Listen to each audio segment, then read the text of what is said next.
everyone, and welcome to Roundup Live here on Inside Gaming. And hey, Baldur's Gate 3 is pretty great, right? At least maybe the first 2/3 of it. Yeah, it seems like players have had a lot more time with the game now, and they've come to realize that the actual final act of the game is just not as polished as the first two. It's kind of riddled with bugs and all sorts of other things. One of those things that, once you sink about 60 hours into a game, it's like, oh yeah, this maybe isn't working as well as I wanted to. Over at IGN, they've collected a series of tweets and posts from Reddit of people complaining about all the final bits of the game. We've got everything from bug quests that just won't complete, to serious performance issues, to lack of story for characters like Minthara. Is that a character, Blizz? If that is, I probably killed them.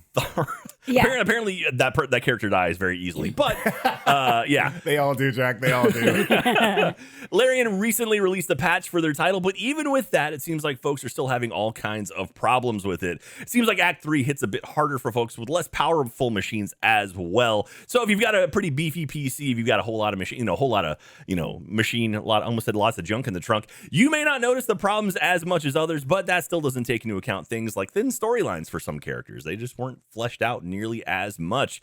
Larian has come out and said they wouldn't work on expansion content until the base game was patched up properly. So maybe we're a bit further out for expansions than we were hoping. Like maybe they're going to spend more time working on that, which I guess is a good thing. Anyway, Baldur's Gate 3 hits PS5 on September 6th and Xbox later this year. So we'll see how impacted those platforms are as well, because consoles are a whole different beast from PC. So we'll see if the Act 3 issues come into play when those games come out. The PlayStation one comes out next week, so that's going to be a lot of fun to take a look at.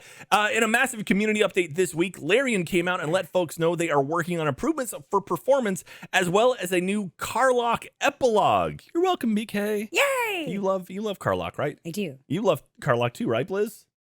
Who is that? Oh, I think you murdered them. So yeah, obviously they're keeping an eye on it. And regarding Act 3, Larian stated in their update, quote, "We've seen your reports about Act 3, and we are frustrated. We are as frustrated as you are by bugs spoiling the experience. So we're dedicated to solving these quickly. And as you've noticed by our hotfix and patch rollout, we're getting pretty fast. Our approach is that whenever blockers pop up, we either release a hotfix if a patch is not imminent, or include the fix as part of a patch if the patch is imminent. With patch 1, your experience should already be a lot better, with most big issues solved by at least a workaround." So they know about the issues and are already hopefully working on it, and that's good to hear. Another quick note, some data miners actually uncovered some unreleased content, is what they're calling it, specifically parts of Baldur's Gate, the actual city of Baldur's Gate. There's a whole upper city area, which I guess they found, and it looked like it was done, but isn't in the actual game. Sven Vink, the director of Baldur's Gate, has come out and explained that this data mine content was actually removed from the game a long time ago. But with a massive title like this, you can't just really quickly remove content only a couple weeks before launch. His claim that his portion of the city had been removed for a long time, and it was just still there in the code. Sometimes that happens. Sometimes you get these weird ghosts in the code and machine and whatnot. And I agree with him on this, because sometimes things change and it's easier to leave it and not break anything else. But still, it sometimes hurts to see if you find that stuff. Anybody remember Knights of the Old Republic 2? There was a whole lots of stuff that got cut from that. I didn't know that data miners found. So Anyway, Baldur's Gate 3, it's still very, very popular out there. We're still loving it, and hopefully we're gonna get back into it soon. But yeah, it's still being worked on. Larian is keeping their eye on it, and it makes sense because they have sold so many copies of this game. So how's your Baldur's Gate experience been? I've been loving it. I'm obsessed with it. I actually need to touch grass. Jesus. It's easy to get lost in a fantasy world. And when I take my breaks, I actually end up playing a lot of multiplayer games in between. Nice. And one of the multiplayer games kind of leads into my story, which is probably one of the most toxic places on the internet. Ooh. That's right. I'm talking about Call of Duty's multiplayer lobbies. Oh, hell no. Yes. Hell yes. Let's get into it, though. Actually, this is kind of good news. Call of Duty is going to implement actually their full rollout of their AI voice chat moderation equipment that they have here. They've been beta testing it for a while, and it's kind of necessary. Over 1 million accounts have had voice and text restrictions enabled due to conduct violations. So if you haven't dabbled in COD lobbies online with the mic, there's some numbers for you to let you know how bad it is out there. Wow. Yeah, The beta version of Modulate's AI-powered ToxMod technology, per the game's blog, ToxMod will identify in real time and enforce against toxic speech, such as discriminatory language and hate speech. So pretty good. I know I've had a lot of my fair share of slurs online towards me. So increased online moderation is really well overdue for the franchise. So I'm all for doubling down with these types of like restrictions and processes that are in place, especially with all the kids playing Call of Duty nowadays. Yeah. So the bot is supposed to be able to moderate in real time hate speech, discrimination, harassment. And this new development will bolster the ongoing kind of mod systems that were already in Call of Duty. Activision's actually been putting a lot behind trying to like fix that and add more things, especially with the growing younger audience.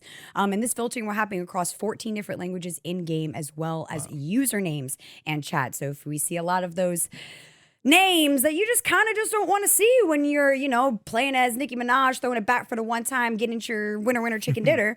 Okay, so don't worry. However, that kind of does mean that Activision will now be hearing you talk to 7-year-olds on the internet. So be careful out there, y'all.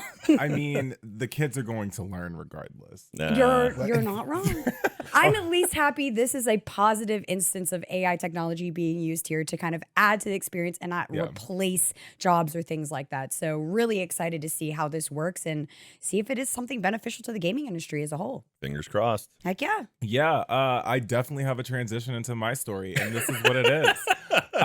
So BK and Jack, I got a question for you. Segues are hard. We could have come up with something for you before the stream. You know, we're all here. We literally all do this. That was my transition. Well, BK, Jack, I have a question for you. Okay. We're all Twitch streamers here, obviously. Mm-hmm. But my question is, would you ever lock yourself in a pitch black closet for 3 days for a subathon? No. What? My answer is no. Well, I'm not going to do it either. But before anyone bitches at me, what I'm about to explain is technically a tipathon and not a subathon, but everyone kept saying subathon. So it's whatever. But chat, one in chat if you would like to see Jack in a closet for 3 days. What? No, I didn't agree to this. Dude, I've done it for like 18 years. You're fine. Well, Isidore, a Twitch streamer with a 36,000 following, became another streamer to take on this challenge. You probably noticed that I said another. So there was another previous streamer named Irby, who actually is a mod of Isidore, who took on the challenge, but fell short and ended the subathon after less than 2 days. I'm glad you said it ended the subathon. You were about, it sounded like you said he was going to end something else, and I was going to be very sad. Oh my God. Take a much darker turn. What do you think? Well, this will get dark. So what was cool about this is that the streamer did the full 3 days. If they did it, the reward was they win a car. Oh, wow. So that was the mod of Izzy. But Isidore wanted to try the same challenge, but instead of a prize, if he didn't do it, he would have to demolish his car. And that was the agreement. So the closet was pretty roomy. Utilized a night camera for like the stunt. He had like a whole like rest area in the corner too. It was a bit roomy, but like the article kept saying it was so narrow. You haven't seen a narrow closet, trust me. But like that was it, just sitting in the closet by themselves? Yeah, it's just for 3 days? For 3 days. Okay. And well, chat's there. I could do that. I could sit in a closet for 3 days. You could not do no the external next part. stimmy. Nope, you could not do the next part. So here's where I probably would tap out. There are certain methods that could torture him. His chat had the methods to torture him. So if you wanted to flashbang him, including sound, it would be for the very, very low price of 25 bits, which is about 25 cents on Twitch. When you say flashbang, are you talking like actual flashbang or just like a light and a sound? Flashbang and then the tinnitus sound. Okay. Yes, for 25 cents. Good God. There was also a leaf blower. He would also get hit with pong balls for $2. There's annoying TTS, and then his girlfriend would throw eggs at him. In an interview with Dexter Toe, Izzy's partner mentioned that this wasn't his first time actually doing the challenge. I looked it up. He did a previous challenge where he was in a closet And I think every 25 bits was a balloon added into the closet, so it made like a very claustrophobic time. He ended up getting like 1,000 subs. He made like 5K in money before Twitch took the 50% cut. And survived 21 hours. But gamers, I have an update for you because he did this on August 28th.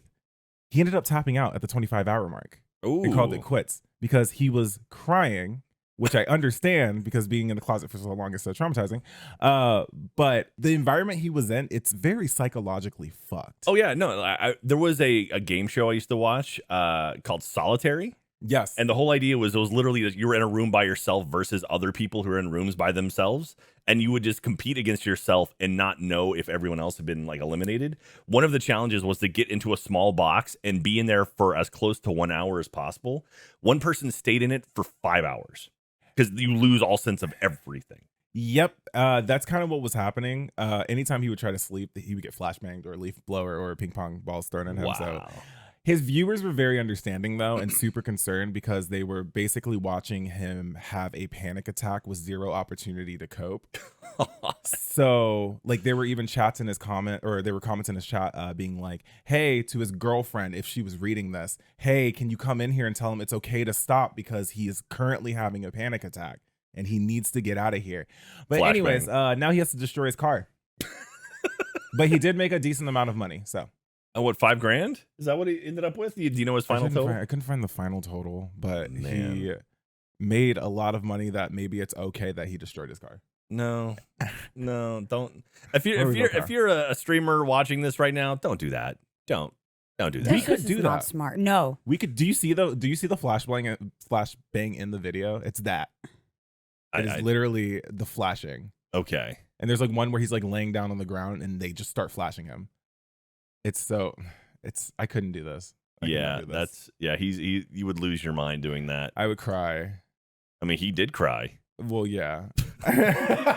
Well, that's horrifying, Blizz. Thanks for bringing that to our attention. Yeah, I try my best to find you the most traumatizing shit as possible. Beautiful. Well, on a happier note, BK, what are we doing next? Oh, we've got some games coming to you soon, or perhaps they are new, released right now. Some games you could check out. So we're going to toss on over to Jack and Blizz to let y'all know what to expect or any games to keep on your radar. Absolutely. Sea of Stars is a turn-based RPG inspired by the classics. It tells the story of two children of the solstice who will combine the powers of the sun and moon to perform eclipse magic. Not ellipse, just eclipse magic. The only force capable of fending off the monstrous creations of the evil alchemist known as the Fleshmancer. It is coming to the PS5, Xbox Series X and S, PS4, Xbox One, Switch, and PC on August 29th. That was 2 days ago. It is out now. So Under the Waves, Stan, a professional diver in the North Sea, is struggling to overcome a life-changing loss during an extended mission underwater. Stuck in his self-imposed solitude, he starts experiencing strange events and will have to make the most significant choice of his life. What could it be? Under the Waves is going to be coming to PS5, Xbox Series X and S, PlayStation 4, Xbox One, PC, and it came out actually 2 days ago. So that's right. Here's another one that came out already. Goodbye Volcano High is a cinematic narrative adventure about love, change, and the end of the world. Whoa. Guide Fang through their final year of high school as they try to make things right before time is up. Goodbye Volcano High is coming to the PS5, PS4, and PC already. Came out 2 days ago. Can you read? Usually you used to say the name one more time. We're working on it. It's the first time we've done this. Can you read? Sometimes. So Somerville. This is actually one that's already been out, but it's coming to PlayStation 5 and PlayStation 4 today. In the wake of a catastrophe, you must find the means to make your family whole again. Somerville is a sci-fi adventure grounded in the intimate repercussions of large-scale conflicts. Immerse yourself in a handcrafted narrative experience set across a vivid rural landscape. Navigate your way through the perilous terrains ahead of you to unravel the mysteries of Earth's visitors. And this is coming out on PlayStation 5 and PlayStation 4 today. August 31st. 30XX is coming out tomorrow for Switch. Apparently it's been out already, but it's coming to Switch tomorrow. Jump, shoot, and slash your way through 30XX. Or is that 3020? Does anyone know? The roguelike action platformer you can play with a friend, like unlike all the other ones. Explore lush, ever-changing worlds that mix precise platforming with fevered combat. Destroy fearsome guardians, master unique powers, rediscover the 1,000 years we've lost. 30XX is coming to Switch tomorrow, the 1st of September. Tomorrow is the first Friday, September 1st. Tomorrow, if you're watching live right now. Also, I was confused when you said 20. It's coming on the Switch. I was like, XX is what? And that's Roman numerals. So there you go. I'm look at you. I used my whole degree for that one. Trine 5, A Clockwork Conspiracy. The Trine series is back with its biggest adventure. In their 5th outing, the hero of Trine are pitted against dastardly and duplicitous villains who will stop at nothing to seize control of the kingdom. The clock is ticking to save the world of Trine. It's coming to these platforms: PlayStation 5, Xbox Series X, PlayStation 4, Xbox One, Switch, and PC today, August 31st. Yay! And that is our coming soon. That's coming soon, and that is Roundup Live for today for August 31st, 2023. Thank you very much, everyone. Make sure to check us out on Inside Gaming over on Twitch. We stream live Mondays, Tuesdays, and Thursdays from 3 until 7 p.m. Central. Check us out over there. Come spread the love. You can watch us record this live and cheer along, and you can say hi to YouTube at the top of the screen. That's what they love doing. So that's going to be it. Thank you so much for watching, everyone. We'll see you next time. Bye. See ya.